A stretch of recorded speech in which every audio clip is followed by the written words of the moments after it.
अस्सलामु अलैकुम वरहमतुल्लाहि वबरकातुहू। इस्तकबाल है आपका आपके अपने चैनल हेल्दी इंडिया पर। उम्मीद है आप सभी अच्छे होंगे।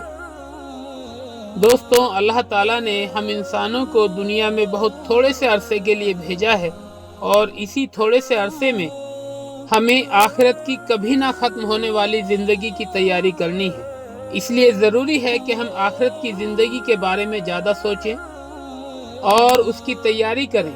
मगर इस कमबख्त दुनिया ने हम सबको धोखे में डाल रखा है। आज एक वाक़या हम आपको सुनाने वाले हैं जिससे हमें दुनियावी माल की हकीकत मालूम होगी।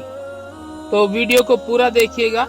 आइए वाक़या शुरू करते हैं। एक शख्स ने बहुत सा माल जमा किया और कोई चीज़ भी ऐसी नहीं छोड़ी जो अपने यहाँ ना मंगा ली हो, और एक बहुत बड़ा आलीशान महल तैयार किया जिसके 2 दरवाजे थे।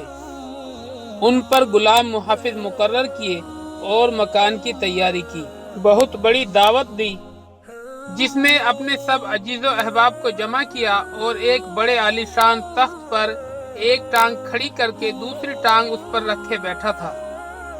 लोग खाना खा रहे थे और वो अपने दिल में कह रहा था कि हर किस्म का जखीरा इतना जमा हो गया है कि कई साल तक तो अब खरीदना भी नहीं पड़ेगा।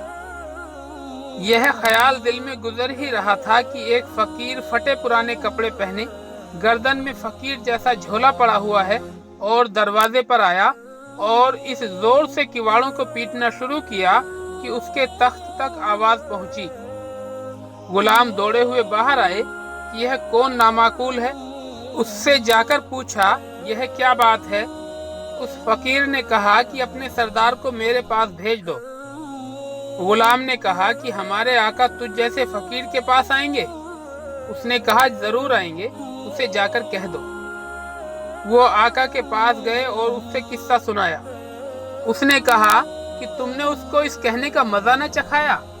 इतने में उस फकीर ने दोबारा पहले से भी ज्यादा जोर से किवाड़ों को पीटा, जिस पर दरबान दौड़े हुए फिर दरवाजे पर गए। तो उस फकीर ने कहा कि उस अपने आका से कह दो कि मैं मलकुल मौत हूँ। यह सुनकर उनके होश उड़ गए और आका से जाकर कहा। उस पर भी मिट्टी छा गई और बहुत आजिजी से कहने लगा कि उससे कह दो कि मेरे फिदिये में किसी दूसरे को कबूल कर ले। इतने यह फकीर अंदर पहुंच गया और उससे कहा कि तुझे जो कुछ करना है कर ले, मैं तेरी रूह कब्ज किए बगैर वापस नहीं जा सकता। उसने अपना सब माल जमा कराया और माल से कहने लगा कि अल्लाह की तुझ पर लानत हो कि तूने और तेरी मशगूली ने मुझे अपने मौला की इबादत से रोक दिया और इतना वक्त ना दिया कि मैं किसी वक्त यकसुई से अल्लाह ताला शानहू को याद कर लेता। अल्लाह ताला ने अपनी कुदरत से माल को गोयाई अता की, यानी बोलने की ताकत दी। माल ने कहा, मुझे लानत क्यों करता है? मेरी वजह से तू बड़े बड़े बादशाहों तक ऐसे वक्त पहुंच जाता था जबकि नेक लोग उनके दरवाजे से हटा दिए जाते थे। मेरी ही वजह से तू नाजुक नाजुक औरतों की लज्जतें हासिल करता था। मेरी ही वजह से तू बादशाहों की तरह रहता था। तू मुझे बुराई के मौकों पर खर्च करता था और मैं इनकार नहीं कर सकता था। अगर तू मुझे खैर के मौके में खर्च करता तो मैं तेरे काम आता। इसके बाद मलकुल मौत ने एकदम उसकी रूह कब्ज कर ली। ये वाकया पूरा हुआ। ये होता है माल की मोहब्बत का नतीजा। अगर हम उसको अल्लाह के रास्ते में खर्च करेंगे तो वो हमें दुनिया और आखिरत दोनों जगह में काम आएगा और आखिरत में एक बहुत बड़ा जखीरा बनेगा। और अगर हम उसको आखिरत को भुलाकर सिर्फ दुनियावी फायदा हासिल करने के लिए करेंगे तो आखिरत में हमें खसारे के अलावा कुछ हासिल नहीं होगा। इसलिए बहुत जरूरी है कि हम माल को अल्लाह के रास्ते में खर्च करें और दुनियावी मोहब्बत के बजाय आखिरत की मोहब्बत अपने दिलों में पैदा करें। इस वीडियो को ज्यादा से ज्यादा शेयर करें, क्योंकि आप जानते हैं कि दीन की बात को दूसरों तक पहुंचाना सदका है। फिर मिलते हैं अगले वीडियो में।